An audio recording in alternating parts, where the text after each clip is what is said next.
உலகெங்கும் உள்ள ஜோதிட அன்பர்களுக்கு மோசஸின் இனிய புத்தாண்டு நல்வாழ்த்துக்கள். இந்த ஆங்கில புத்தாண்டு பார்த்தீங்கன்னா வியாழக்கிழமை ரோகிணி நட்சத்திரம் பிறக்குது. ஸோ இந்த புத்தாண்டு எப்படி இருக்கும் அப்படின்றத சும்மா ஒரு அனலைஸ் பண்ணுவோம்.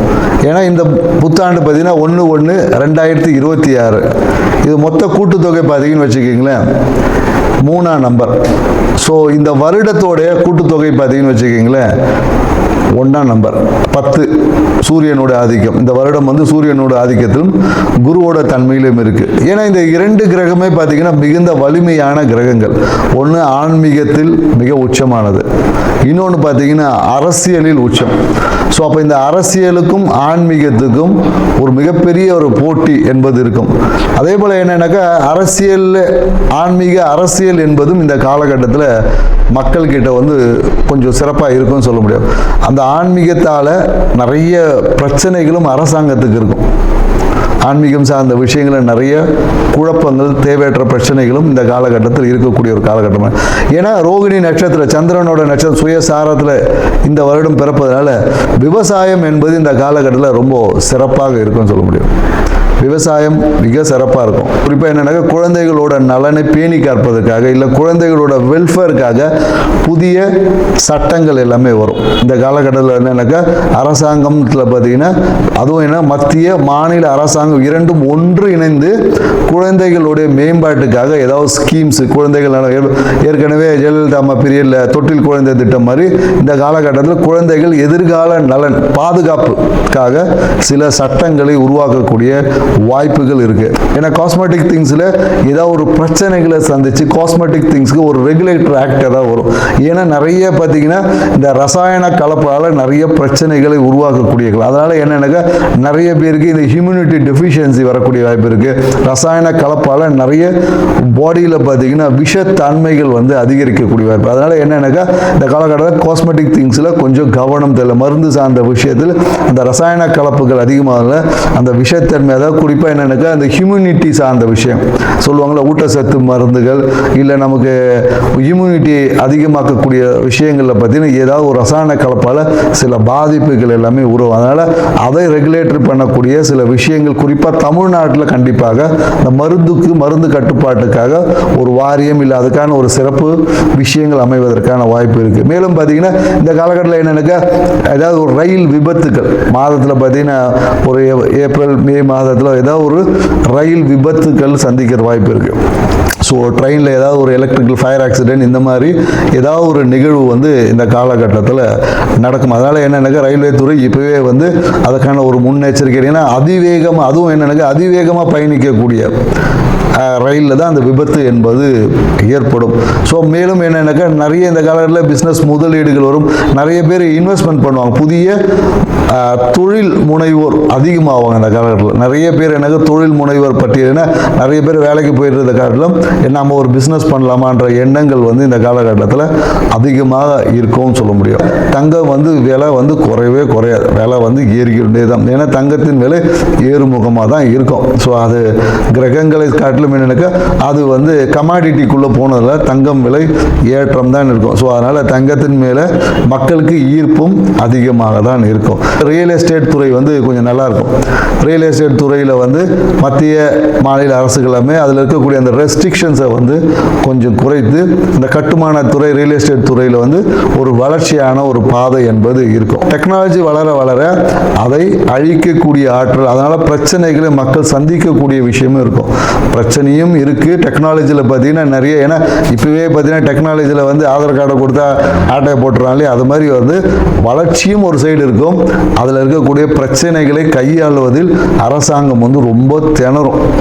ஸோ அதனால் ஏன்னா நிறைய இந்த ஏடிஎம் கார்டு ஹேக்கிங் இந்த மாதிரியான நிறைய இந்த ஃப்ராடு திங்ஸ் வந்து இன்னும் வளர்ச்சி அடையும். அதை கட்டுப்படுத்துவதற்கு அரசாங்கம் நிறைய ரெகுலேட்டரி போட்டாலும் ஆனால் அந்த விஷயங்களை கட்டுப்படுத்த முடியாமல் அரசு சார்ந்த துறை வந்து ஏதாவது ஒரு சுணக்கமான விஷயம் கண்டிப்பாக இருக்கும். ஆண் குழந்தைகளின் பிறப்பு விகிதம் கொஞ்சம் அதிகமாக இருக்கும். ஆண் குழந்தைகள் இந்த வருடத்தில் அதிகமாக பிறப்பாங்க. இந்த புத்தாண்டு என்பது மக்களுக்கு வந்து ஒரு வளர்ச்சியை கொடுத்தாலும் பொருளாதார புழக்கத்தை ஏற்படுத்தினாலும் பண்ணாலும் எல்லாமே கடன் வாங்கி போகக்கூடிய விஷயமா தான் இருக்குது. ஸோ அதனால் மக்கள் தங்களுடைய கையிருப்புக்கு ஏற்ற மாதிரி கடன் வாங்கி உங்களுடைய வாழ்க்கையை அமைச்சுக்குங்க. இந்த புத்தாண்டு ஒவ்வொரு ராசிக்கும் என்ன மாதிரியான பலன்களை கொடுக்க போகுதுன்றதை ஒவ்வொரு ராசியை போவோம். வாங்க வீடியோக்குள்ளே போகலாம். விருச்சிக ராசி அன்பர்களுக்கு மோசஸின் இனிய ஆங்கில புத்தாண்டு நல்வாழ்த்துக்கள். இந்த 2026 விருச்சிக ராசிக்கு என்ன மாதிரியான பலன்களை கொடுக்க போகுது, எந்தெந்த விஷயத்துலலாம் கொஞ்சம் கவனமாக இருக்கணும் அப்படின்றத நம்ம டீட்டெயிலாக பார்க்க போகிறோம். வாங்க வீடியோவில் போகலாம். ஸோ விருச்சிக ராசி அன்பருக்கு ராசி அதிபதினு செவ்வாய் பகவான் பார்த்தீங்கன்னா இந்த ஆண்டின் தொடக்கத்தில் பார்த்தீங்கன்னா 2ஆம் இடத்துல இருக்கார், தனஸ்தானத்தில் இருக்கார். அப்போ இந்த ஆண்டு எப்படி இருக்கும் அப்படின்னு கேட்கறதுக்கே பண மழை பொழிய போகுதுங்க. அதுவும் என்ன குரு வேற பார்க்குறாரு. அப்போ குரு பார்க்க கோடி நன்மைன்னா என்ன இருந்துச்சு, பணமழையில் நினைய போகிறீங்கன்னு அர்த்தம். ஸோ அப்போ பணமழையில் நினையும் போது என்ன பண்ணணும், மழை தண்ணி வேஸ்ட்டாக போகிற மாதிரி விட்டுறக்கூடாது. உடனே எடுத்துன்னு போய் எங்கேயாவது சேமித்து வைக்க பழகணும். எல்லாரும் மழையில் அப்படியே கொஞ்ச நேரம் நனைஞ்சிட்டு அந்த தண்ணியெல்லாம் காவால போய் வேஸ்ட்டாக தான் போகுது இன்னைக்கு. ஆனால் நீங்கள் என்ன பண்ணணும், அதை சேமித்து வைப்பது எப்படின்ற ஒரு உணர்வை ஏற்படுத்தி உடனடியாக ஒரு வங்கியிலோ இல்லை உங்களுக்கு ஏதாவது எந்த விஷயத்தில் போட்டால் சிறப்பாக இருக்குமோ அந்த இடத்துல பணத்தை சேமிக்க இந்த ஆண்டின் தொடக்கத்திலே நீங்கள் பழகிடணும். சேமிக்க பழகணும்னு சொல்லிட்டு எங்கேயோ வட்டிக்கு அதிகமாக கிடையாது எடுத்துகிட்டு போய் கொடுத்துட்டீங்கன்னா வருமானம்லாம் எங்ககிட்ட கேட்கக்கூடாது. ஏன்னா கொடுக்குற நபரை பொறுத்து, ஏன்னா அதை வாங்கிறதுக்கு நீங்கள் இன்னும் செலவு பண்ண வேண்டியது இருக்கும். ஸோ அதனால் ஆசையே துன்பத்திற்கு காரணம். ஏன்னா அந்த காலம் கொஞ்சம் பேராசைகள்லாம் கொஞ்சம் அதிகமாகும், சரிங்களா? ஸோ அப்போ என்னன்னாக்கா நீங்கள் உங்களுக்கு பணமழையில் பொழியக்கூடிய அந்த பணத்தை கொண்டு கையில் கொஞ்சமாக வச்சுக்கிட்டு மீதி எடுத்துகிட்டு போய் வச்சிடணும். ஏன்னா உங்களோட கையில் எவ்வளோ பணம் இருந்தாலும் ஏதாவது ஒரு காரணத்துக்காக அந்த பணம் காலி ஆகிடும். அப்போ சேமித்து வைத்தீங்கன்னா, ஏன்னா இப்போ கொடுக்குறவர் என்ன பண்ணுவார், அப்புறம் எடுக்க ஆரம்பிப்பார். அப்போ எடுக்கும் போது செலவு பண்ணிட்டா இருக்கிறதெல்லாம் எடுத்துடுவார். ஸோ அப்போ என்னென்னா இப்போவே கவனமாக சேமிக்க தொடங்கணும். ஒரு எஃப்டி போட்டு வைக்குது, அப்படி இல்லைன்னா ஒரு சிறு சேமிப்பு, ஒரு வங்கி அக்கௌண்ட்டில் பணத்தை போட்டு வச்சு சேமிக்க. கையில் காசு வச்சிருக்கூடாது. கையில் காசு வச்சுருந்தா ஏதோ ஒரு விஷயத்துக்காக யாராவது காலி பண்ணுறோம், ஒரு ஃப்ரெண்டு ஒரு கடன் கேட்பான், இல்லைன்னு சொல்ல முடியாது. இல்லைன்னு சொன்னால் மனசு உறுத்தும். ஏன்னா கேட்குற விஷயம் அப்படி மாதிரி ஐயோ நம்ம செய்யாமல் போட்டால் கடவுள் ஏதாவது பண்ணுறாரா அப்படின்னு மன உறுத்தம் வரும். அப்புறம் கில்ட்டி ஃபீலிங்லாம் வரும். என் கையில் காசு இல்லைப்பா அப்படின்னு பேங்க்கில் போட்டுட்டா பேங்க் திறக்கும் போது தானே எடுக்க முடியும். ஏன்னா பேங்க்கில் பணம் போட்டால் தான் இப்போ நம்ம விருப்பத்துக்கு எடுக்க முடியாதுல்ல. ஸோ அதனால் பேங்கில் சேமிப்பு வைப்பது இல்லை ஏதாவது சீட்டு போடுறது அந்த மாதிரி நம்பிக்கை கூடிய நபர்களிடம் போட்டு சேமித்து வைக்க பழகி கொள்ளுங்கள். இந்த காலகட்டத்தில் என்னன்னாக்கா இவ்வளோ நாள் எனக்கு நான் அவ்வளோ வருமானம் வேலை செய்கிறேங்க, எனக்கு வருமானமே இல்லை, வேலை தான் செய்கிறேன்றது வேலையில் ஒரு வருமானம் இல்லை அப்படின்னு நினைத்தவங்களுக்கு எல்லாமே உங்களுக்கு வருமானம் வரப்போகிறது. தொழில் மூலமாக வருமானம் என்பது உறுதியாக இருக்குது. அரசு வேலைக்காக காத்திருக்கிறவங்களுக்கு எல்லாமே அரசு வேலை கிடைப்பதற்கான ஒரு சாத்தியக்கூறும் இருக்குது.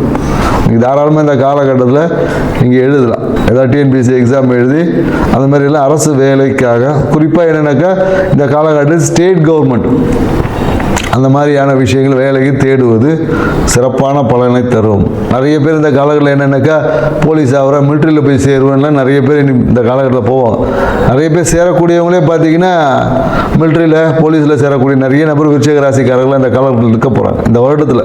அதே போல் என்னென்னாக்கா உங்களுக்கு பதவியில் ப்ரொமோஷன் கிடைக்குமானா கண்டிப்பாக கிடைக்கும். ஆனால் அதுக்கு உங்களுடைய நண்பர்களோட ஒரு பிரச்சனையை ஏற்படுத்துவோம். ஏன்னா நண்பனாவே நல்லது தான் பண்ணுவோம், இல்லை பிரச்சனை பண்ணுறோன்னு அவன் தான், சரிங்களா? ஸோ அப்போ என்னன்னாக்கா நண்பர்களோட ஒரு குறுக்கீடுகள் இருக்கும். அப்போ நம்ம என்ன பண்ணோம், அந்த இடத்துல இன்ஃப்ளூயன்ஸை மறைமுகமாக செயல்படுத்தணும். எனக்கு ப்ரமோஷன் வரப்போகுது, நான் ஓகே சொன்னீங்கன்னா அந்த விஷயம் நடக்காது. சைலண்ட்டாக இருந்தால் ஆர்டர் வர வரையும் சைலண்ட்டாக இருக்கணும். நான் அவரை இது பண்ணி நான் முயற்சி பண்ணிட்டேன்னீங்கன்னா உங்களுக்கு மேலே ஒருத்தர் முயற்சி பண்ணி அதை வராமல் கெடுத்து விட்ருவாங்க. ஸோ அதனால் இந்த காலகட்டம் உங்கள் ப்ரொமோஷன் சார்ந்த விஷயத்தில் ரகசியமாக வைத்து கொள்ளணும். வாழ்க்கையை அனுபவிக்க போகிறீங்க, ஹாப்பியாக அனுபவிக்க வேண்டிய காலகட்டம். ஸோ அதனால் உங்கள் வாழ்க்கை இந்த காலகட்டம் மிகுந்த ஹாப்பியாக பயணிக்கக்கூடிய வாய்ப்பு இருக்குது. ஸோ இப்படியெல்லாம் உங்களை விட்டுட்டா அப்புறம் கடவுள்னு ஒருத்தர் இருக்கார் தெரியணும்ல. எப்படி தெரியும்? அதுக்கு தான் ஒரு செக் ஒன்று வைப்பார். எந்தெந்த விஷயங்கள் நீங்கள் கவனமாக செலுத்தணும். ஏன்னா இந்த டைமில் பார்த்தீங்கன்னா உங்கள் குறிப்பாக நிறைய பேர் என்னக்கா இந்த பல்லு சொத்த பல் வந்துச்சுன்னு பிடுங்கிறது இல்லை பல்லு கட்டுறது இந்த மாதிரியான விஷயத்தை ஈடுபடுவாங்க. குறிப்பாக என்னக்கா நிறைய பேருக்கு இந்த வாயில் புண்ணு வர்றது இந்த மாதிரியான விஷயம் நடக்கும். ஏன்னா நேரத்துக்கு சாப்பிட முடியாது. ஏன்னா அதான் சுகமாக எல்லாம் கிடைச்சிற போது நம்ம என்ன பண்ணுவோம், நம்மளோட வாழ்க்கையோட அருமை தெரியாது. சாப்பிட்லான்னா என்ன ஆகிட போகுது, இப்படி ரூல்ஸ் எல்லாம் பேசி நிற்பாங்க.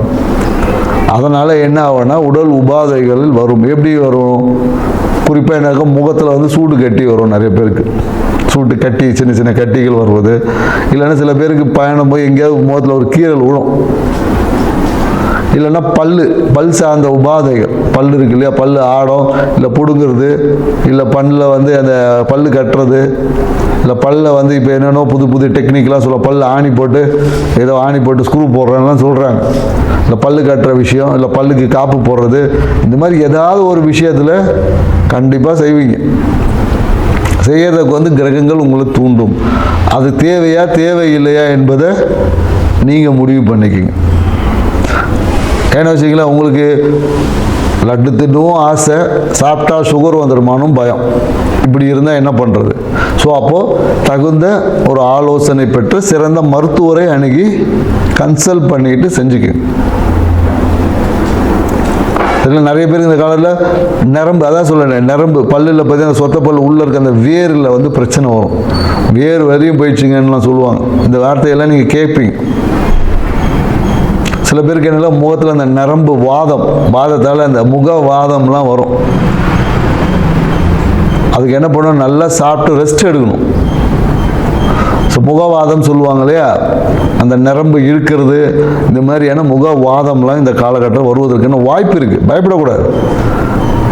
நமக்கு என்ன வரும் தெரிஞ்சுக்கிட்டா பயமே போயிடும். ஃபஸ்ட்டு அதுக்கான ப்ரிப்பரேஷன் வராமல் இருக்கிறதுக்கு என்ன வழியோ அதை பார்க்கணும்.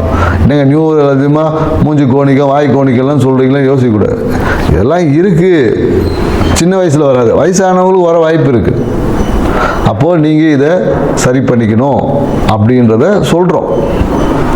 இந்த மாதத்துக்கு 6 மாதத்துக்கு அப்புறம், ஜூன் மாதத்துக்கு அப்புறம் பாருங்கள், மறுபடியும் வந்து குரு உங்களை பார்க்குறாரு. யாராவது பணத்தை கட்டி எங்கேயாவது ஏமாந்து இருந்தீங்கன்னா அந்த பணம்லாம் திருப்பியும் கைக்கு கிடைக்கும், ஏதோ ஒரு பாதியாவது கிடைக்கும். ஏன்னா நம்ம இப்போ இன்வெஸ்ட் பண்ணோன்னு பணம் மழையில் நினைக்கும்போது கண்ணு முன்னு தெரியாது, உலகமே தெரியாது. 10 பேர் அட்வைஸ் சொல்லுவான், எவன் காதுக்கு சொன்னதும் காதில் விழாது. எப்போ ஒரு மனிதன் அனுபவத்தை கெடுவான்னா பிரச்சனை வரும்போது தான் அனுபவம் வரும். ஸோ அதனால் அந்த அனுபவத்தின் வழியாக அதுக்கப்புறம் எதாவது கிடைச்சா போதும் அப்படின்னு சொல்லி ட்ரை பண்ணுவீங்க. ஏதோ ஒரு அமௌண்ட்டு ஜூன் மாதத்துக்கு அப்புறம் ஏமாந்த பணத்தை எங்கேயாவது கொடுத்து ஏமாந்தவங்களுக்கு அதுக்கப்புறம் ட்ரை பண்ணிங்கன்னா கிடைக்கும். அதே போல் மருத்துவ சிகிச்சை, இந்த காலகட்டத்தில் எடுக்கக்கூடிய சிகிச்சை என்பது நிறைய பேருக்கு குழந்தை பேர் என்பது ஜூன் மாதத்துக்கு அப்புறமா கூட கிடைக்கும். இந்த வாரத்தில் குழந்தை பேர் என்பது இருக்குன்னு சொல்லலாம். ஸோ இந்த அவ்வளோ மகிழ்ச்சியான விஷயங்கள் இருக்கக்கூடிய இந்த காலகட்டத்தில் நீங்கள் உங்கள் குழந்தைகளை நேசித்தால், ஏன்னா நிறைய பேர் விருச்சிகராசி இந்த குழந்தையாலே மன அழுத்தத்தில் நிறைய பேர் இருப்பாங்க. மன அழுத்தம் வர்றதுக்கு சும்மா இல்லை, குழந்தையாலே நிறைய பேர் குழந்தைய பார்த்துக்கிட்டே மன அழுத்தமாக இருக்கும். ஸோ உங்கள் குழந்தைகளை அன்பாக நேசிச்சிங்கனாவே உங்கள் வாழ்க்கை சிறப்பாக இருக்குங்க. எந்த தெய்வத்தை கும்பிட்றீங்களோ இல்லை, விருச்சிகராசிக்கிற உங்கள் குலதெய்வத்தை மட்டும் பிடிச்சிக்குங்க. வாழ்க்கை சூப்பர் எப்போதும். நன்றி, வணக்கம்.